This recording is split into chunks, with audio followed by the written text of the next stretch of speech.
Hi, and welcome to Open Door Veterinary Collective's Lunch and Learn series. Quick drop-ins where we explore practical solutions that organizations are using to address barriers to accessing pet care and resources in their communities. I'm Amy St. Arnaud with Open Door Veterinary Collective, and I'm excited to introduce Geraldine De Silva, the Maddie's National Director of Programs and Partnerships with Open Door, and she's going to get us started. Thanks, Amy, and welcome everyone. Welcome to our Lunch and Learn today. And today we've got an exciting conversation with a fantastic speaker, Doug Plant, who is the Senior Vice President and COO of Michigan Humane. Thanks so much for joining us today, Doug.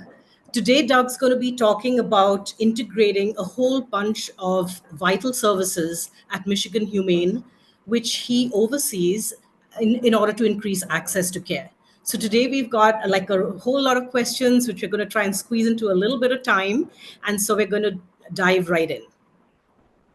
So our first question today for you, Doug, is, you've got 8 years of great experience at Michigan Humane, but before that, you have over 30 years of experience bringing program development to make a great impact in the nonprofit world, as well as your social work background. And you brought that into animal welfare. And I'd love to learn how you've integrated all of the different services at Michigan Humane to increase access to care. Well, thanks. Good afternoon, everybody. Gerald, and thanks for having me on. Yeah, so there's a lot to unpack in that question, right? What I will say is that early on, the integration process was a little wonky, and that was partly because at our organization, if there was a lack of clarification or unclear expectations, it did create some misunderstanding about what roles were and what they were supposed to do. So one of the first things really we did is try to make sure that the roles that each of these departments had were very clearly defined, and then how they were going to be adding and handling success in the work that they're doing. So that was a piece of it. The other part of it, quite honestly, is you can set up an org chart, whatever you need to do. Org charts traditionally are not the answer or the solution to creating integration. It's really about, I think, the leadership within the org chart, so people that you hire into those positions. So for us, it was finding the right people that saw teamwork and saw a vision and could experience that in a collective approach versus only viewing their department as being the critical sort of cog in the wheel, right?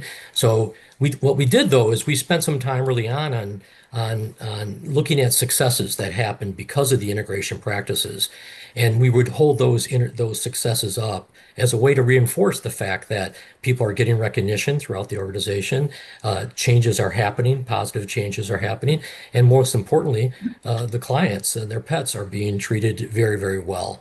And we really began that process with our safety net programming. That was sort of the linkages that happened early on. And it all originated well before COVID, when we started having conversations with the University of Michigan Hospital, and they were looking to us to help solve a big problem they had, which was a lot of patients were avoiding surgery and procedures because they had pets that couldn't be cared for, and they wouldn't leave them home alone, of course. So they came to us asking if there was a way to solve for that, and that began a lot of conversations around developing safety net programming, which I'm really happy is all over the country now, which is fantastic. But it also gave us the impetus to begin looking at social workers and case managers to really facilitate that process, and that became some of the first real big steps into this integration plan. And the other thing we do is we came in looking at pet healthcare, much as you would human healthcare.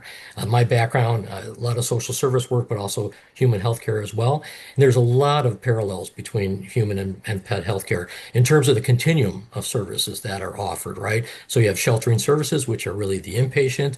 You have foster services as kind of the outpatient, and rehab services in between. And if you think about this continuum and how animals move through it, just like humans do, you also begin to realize each part plays an important, critical aspect of that work. I love how you draw the parallels because I mean it makes complete sense.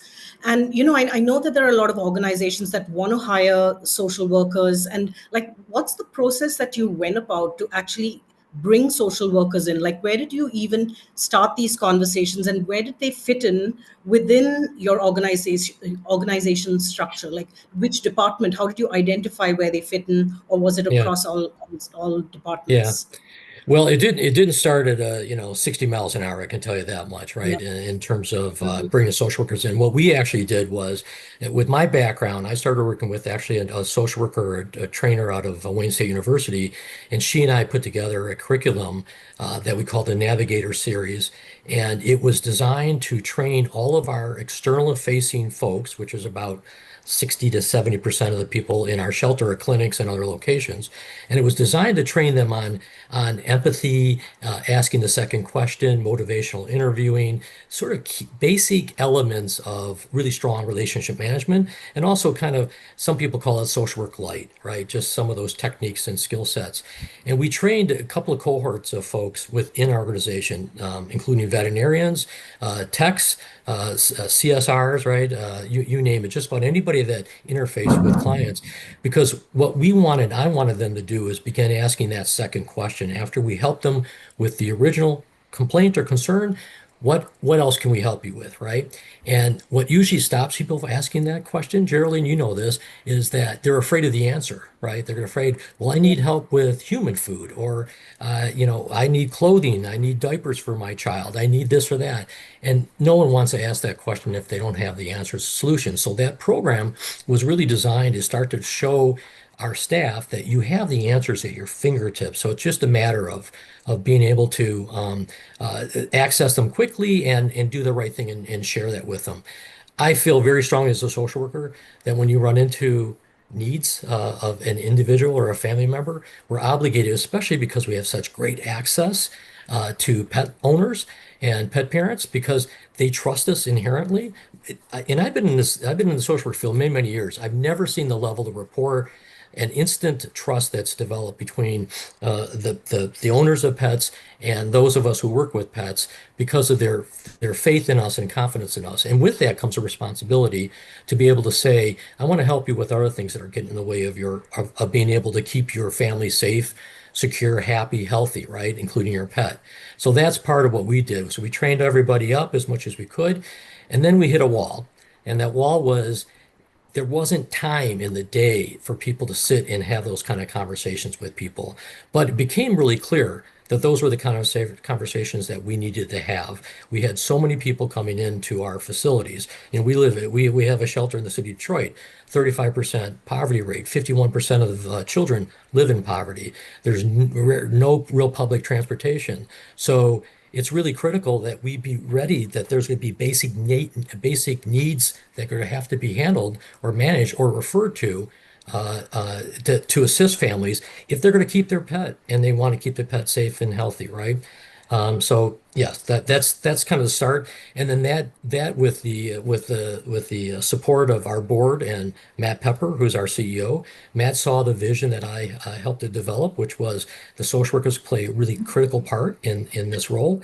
And keep in mind, what we talked about early on was more about a case manager model, not really a social work model, right? Because it wasn't quite critical that you be a social worker, but you have the training and the knowledge to be able to make referrals, identify, and then also do follow-up. We have fortunately been able to bring in social workers, though, for two of the three positions that we have. Wonderful. I love that, like, you're looking at all aspects, like the empathy, the training, creating like the case manager model and things like that. So I heard that you were also looking to, like, hire a community advocate or a community coordinator. And so these are kind of like or relatively new job descriptions. Like, so do they fit into like the general, like public facing roles, or like how do you sort of integrate that? Yeah, it was the community advocate role is our new name, the name we've had now for quite a while, really for our social work role. So think about Okay. that. In part because I wanted people to understand really the role is about advocacy, right? We're not doing therapy, we're not doing direct services, but we are providing advocacy. As a navigator, as a case manager, it's really critical that you understand that your role is to find those resources, help connect them, and make sure that you're doing everything you can to support the client getting the care that they need. So that's really the role that we're talking about. So we have three community advocate positions. They report under our department called Community Solutions, which is all outreach based. And they work in all settings. Wherever there are people and clients, that's where they're working. They will work in the shelter, assisting people on walk-in if they're coming in to surrender an animal. There's often needs there that we know about. We want to try to keep families together. So questions are, what can we do to help you keep this pet in your home? And many times people are willing to have those conversations, but you got to be able to ask the right question and then also be able to provide support for that. So that's what they do. In our clinic, we will help people that come in with financial problems. We see that all the time, of course, right? Or they're dealing with the loss of a pet. So there might be some opportunity for them to do a little grief work with them in a short period of time. And then the community work that we do, our One Health work, which is our medical outreach model in the community, they're very active in that they're supporting the clients within the community by providing resources to social service agencies, healthcare agencies throughout. And then we also have those agencies on the ground with us during those times. Wonderful. So, Doug, you mentioned your One Health Michigan initiatives. Could you talk a little bit more about that? We'd love to learn more. Yeah, sure.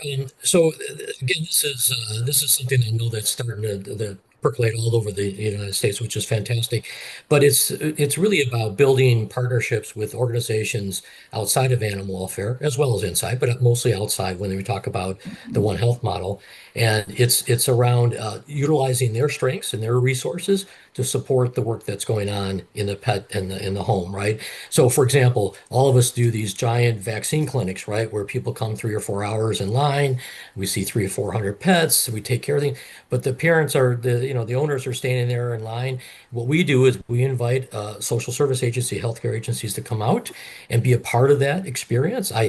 My initial vision would be a festival kind of environment, right, where you'd have a lot of different things going on, and we've had that. We've had food trucks there at times. We hand out free pet food there. There are other health and human service programs that come out as well, and they do a lot of information referral that day. We had a dental van that came out for many different events, and they would actually do exams on children and adults while they're waiting in line as well. So it was these partnerships that have been developed, and that's sort of in front of the camera. Behind the camera, these are the organizations that our advocates work with every day, right? So we have over 100 partnerships with health and human service partners in Detroit area, and they're doing what they do, right? They're fulfilling their mission, working with clients in different ways. We're just getting those connections to take place, and that's really important. And then we do follow up with many of those families. If it's a domestic violence situation or someone who's unhoused, living in a car, we're going to be following up with them immediately, even 24 hours, even sometimes sooner than that. Make sure that they're getting the kind of care they need. If there are children involved in any high-risk situations, we're also doing immediate follow-up with those. But our goal really is to rely on the strength of the community of health and human service partners that exist, and allow the sort of the natural relationships to care for all the issues that are going on within the family, not just the pets. Fabulous. So when you talk about like these partnerships and going out into the community and having these different formats, like even like when you partner with a dental van and things like that, Yeah. do you have some sort of a template model that you follow, or does it vary from one sort of event that you have to another? Yeah, we have an internal team. It's called the ERT, the Events Review Team, and what their role is to look over all the events that go on in the organization. So there's fundraising events, there's One Health events, and then lots of stuff in between, right? Adoption events and so on. And that team is made up of a variety of different people within all the different departments: marketing, communications, shelter, you name it.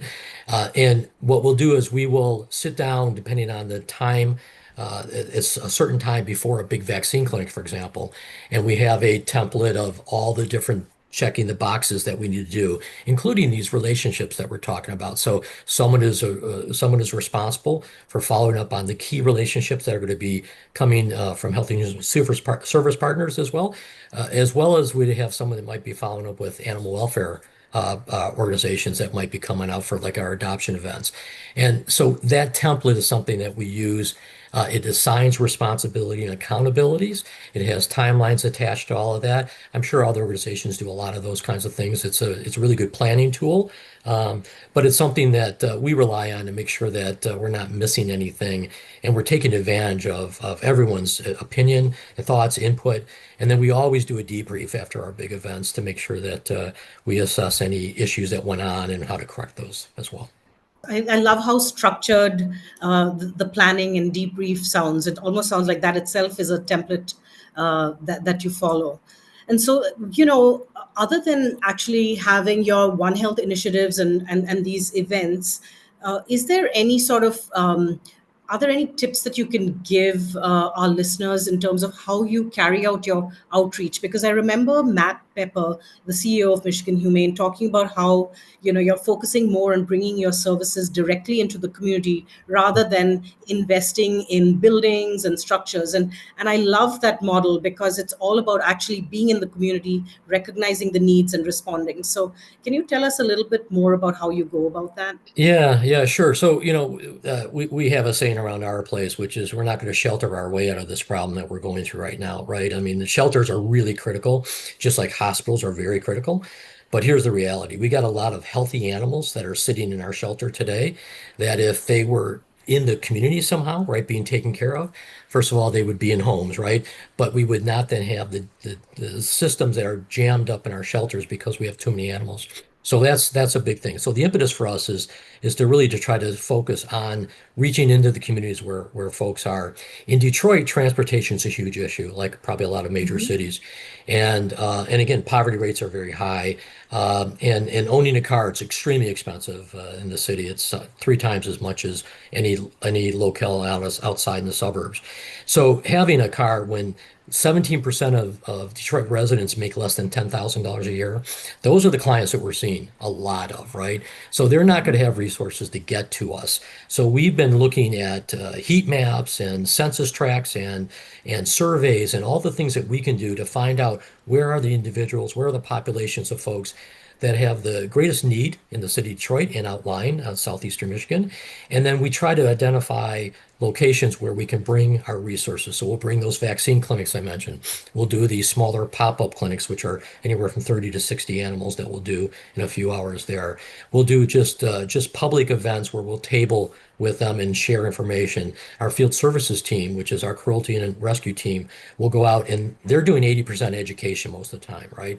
So they're going to be out there helping to educate people as well. So it's about bringing, and then our food, right? We did 2.3 million pounds of food distributed last year.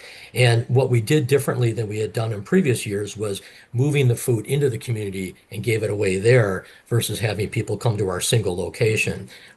That wasn't the best way to get the most people there. So we have now a push model where food goes out and it gets in the neighborhoods, and we work with agencies, local agencies, the Health and Human Service agencies again, where we're distributing those food. We work closely with the food banks, Gleaners for Garden Harvest here in southeastern Michigan, and we pair up with them so there's a one-stop shop for people. And it was amazing the number of people that go to a human food pantry for the first time because they're going there to get pet food. And we discovered that was something that a lot of pet owners never knew they can go to a human food pantry, which helps us solve some of their problems, right? Which was really great. So for us, it was an easy decision to make it looking at these partnerships within the community. So today we have dozens on a monthly basis where food is being distributed along with our resources in neighborhoods throughout the city of Detroit. And then we have probably close to 3,000, 4,000 animals that will be served through the community-based work that we're doing, including a mobile van that we got from Banfield a couple of years ago, which is really fantastic to support the medical work that we do each time. Wow, that's fabulous. I mean, it's like there's so much integration happening on so many levels. It's really, really interesting. I also heard that you have a critical care fund center. Is that right? Like where you raise funds for critical care. Like how does that work, and what exactly does that cover? Yeah, it's a development, fund development program, right, for people that either come to us and get services, and if they want to donate additional dollars to support someone else in need, they can do that. It's really a fund set up for just anybody that's interested in making sure that the pets in our community stay healthy, and we will then work with individuals that come in. One thing you should know is, and our clients know it, we don't do any kind of means testing, any kind of income validation for any of our services. We're working in high poverty areas, first of all. So likelihood is if you're coming to us, there's going to be some great need there, and we're not going to spend any time making you jump through a lot of hoops trying to prove that you're poor. Right. My entire career, I've had to work with people, and they had to show what their income was and to receive services. That becomes an obstacle, and that's not what we want to do. So this critical care fund is really a great way to access resources so that we can take care of certain animals. We get animals that have gunshot wounds, right? And those are very expensive surgeries, as you can imagine. Car accidents that people that will bring the animal in off the street. It's not their animal. Maybe they found it. We'll take care of those animals, use the fund to help support that, and then hopefully find that original family or hopefully a new family for that pet that's been taken care of. So it's very successful. People love doing it. It's just like giving to your neighbor anonymously is what it comes down to. I love that. I absolutely love that. I also heard that within your veterinary services program, you have something called a Petly account. Is that something like, is it some sort of a membership, or how does that work The with veterinary Petly Petly? Petly Yeah. app, yeah. Hmm. So that's just an app. There's others on the market, but that app is actually where you can interact with the veterinary clinic that you're working with. We have three clinics in southeastern Michigan, and you sign up, and it's a free service. But you can request your prescriptions through that for your animals. You can get appointments set up through that as well. Your records are right there, so that if you need to print out some of your records, whatever that might be, you have it all. There's no cost, and it's free to people that come into our program. I know it's also used. There's other programs like that around the country that are very successful as well. Sure. I think like we can go straight into the questions now, because we have some questions from our listeners. And I think that our first question was, someone was interested in hearing whether you have an MSW, Doug. I do have an MSW. I got it a long time ago. I did about 20 years of clinical work. I was a clinical social worker, but in management most of my career. And again, program development was an area of expertise or interest that I've always had. When I came here 8 years ago, it was my first foray into animal welfare. I still don't consider myself an animal welfare expert. I have a lot of experts around me, and they're real experts, right? I find myself, though, enjoying conversations that I never thought I would have about animals in this field. So it's been a lot of fun. Caitlin says, by any chance, do you see careers within this field? We're Yep, The I see field it. of, oh, within this field of veterinary social veterinary workers at a social. Yeah, BSW level. that's probably a better question for Dr. Janet Hoy-Gerlich, but I can answer what my impression is. So, uh, I know a little about veterinary social work, and obviously just being on the field and excited about what it's about, but it really has a stronger clinical element to it because you are working with colleagues and individuals that are experiencing high stress and anxiety around the work, but you're also working with clients. I think there actually is something coming out that will be the NASW's guidelines around veterinary social work. I just saw it earlier today that Dr. Hoy-Gerlich is actually has been leading on. That might give that answer to you better than I can. I think that BSW, the training that MSWs have, probably are the better skill set matched for the veterinary social work. That is my understanding.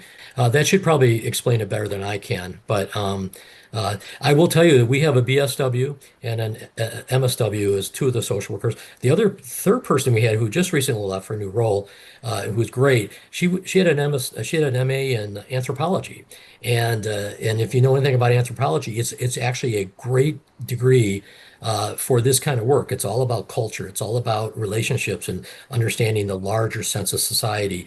And this individual we had was just wonderful, and she was very strong in helping us build sort of the community's org side of the work that we're doing as well. So for us, the advocates don't necessarily have to be social workers, and but we typically identify with them because of the skill set that we're looking for.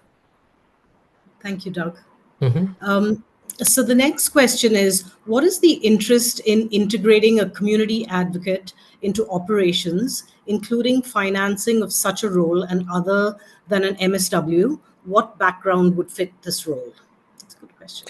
Yeah, I kind of just sort of answered a little bit of that.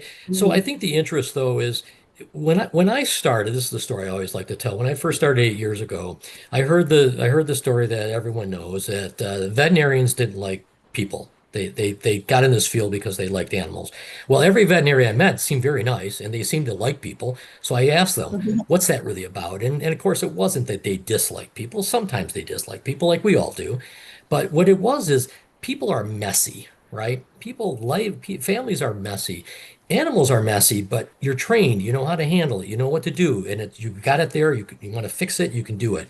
People, it's a lot more complicated because they bring so many things. So because I thought what would could happen is we started this navigation training. We did include veterinarians in it, and they all loved it. Everyone loved the training, but they had no time. They had no time to interact if they had to see clients after clients after clients, right?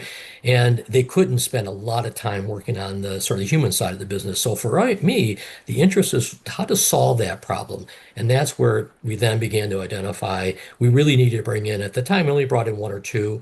We have a team of three now, as I mentioned, and I hope to expand that. I think our caseload and the number of issues that we're dealing with every day really lend itself to probably having more staff. And again, it's less about the degree in my world. It's more about what you bring to the job. And if you have a strong empathy, really strong relationship skills, and you have an ability to be a really good listener, that's what we're looking for in those roles. I also want people that are professional and capable of make sure they're maintaining boundaries and everything else. But those are the kind of the basic skills I'm looking for. Yeah, I love that you're so open to looking at what people bring to the table rather than just Yeah. degrees. The other question we have is, do you have a GSI type map you can share with us where partners can show what each is doing, when and where, so that gaps and overlaps are recognized? Yeah, what we did use back in 2017 now, 2018 pre-COVID, I guess the whole world's going to be either pre-COVID or post-COVID now anymore. But what we did is we had a local organization, nonprofit, that basically allowed us to use a tool that they had that would allow us to map the entire neighborhoods that we were working in. So what we were trying to accomplish is we were just trying to assess what is the real need in this community, right? And so you talk about the city of Detroit, and they have several neighborhoods. There are seven different neighborhood districts, and what we did is we have our main shelter in one of the districts, and what we did is early on we had a Pets for Life program, which many of you know about, and that Pets for Life program actually not only provided supplies and did the knocking on doors and helping people, they also did assessed every lot that was in that particular end of town, which is called the North End. And there was about 1,000 occupied dwellings that we found, and we were able to color code each of them with how many animals they had, if they had animals, what type of animals they had, and so forth. And that's how we started looking at mapping as a way, heat map as a way of trying to assess what the needs were. The other thing we did is we did have for a long time when we had a walk up or drive up model for our pet food pantry, we had all our clients registered. So they had their name and address and so forth. And that was all. We used it largely just for mapping. And then we found out where they came from. And what we realized was we had a core group of people that came that were right close to to the location. But we actually had people driving in from all parts of the city of Detroit. And Detroit is a very, very large city. It's not well occupied anymore because of the nature of the transition, but it's in a renaissance, so there's a lot of great things going on. But that map actually helped us say, you know what, we need to look at putting food spots, food distribution joints spots within these different areas where the heat map was showing the heaviest concentration. So I don't have a GIS mapping tool. I have some maps that we've used in the past. The tools are pretty easy to get a hold of anymore, and there's Yep. individuals out there. And it's getting dark here in Michigan at this point for some reason. Yes, So and yes, and we are at time, Doug, and you've yeah. sort of given us a good rapid fire with the last one. And so I am going to end the webcast here with saying a huge thank you to you, Doug, and thanks to everybody for joining us today. We will be available on the Maddie Spet forum to continue the conversation, and if any of you have further questions for Doug. And also please check out Open Door Veterinary Collective's website as we add more resources on access to veterinary care. Thank you so much, and thanks to Maddie. Thank you.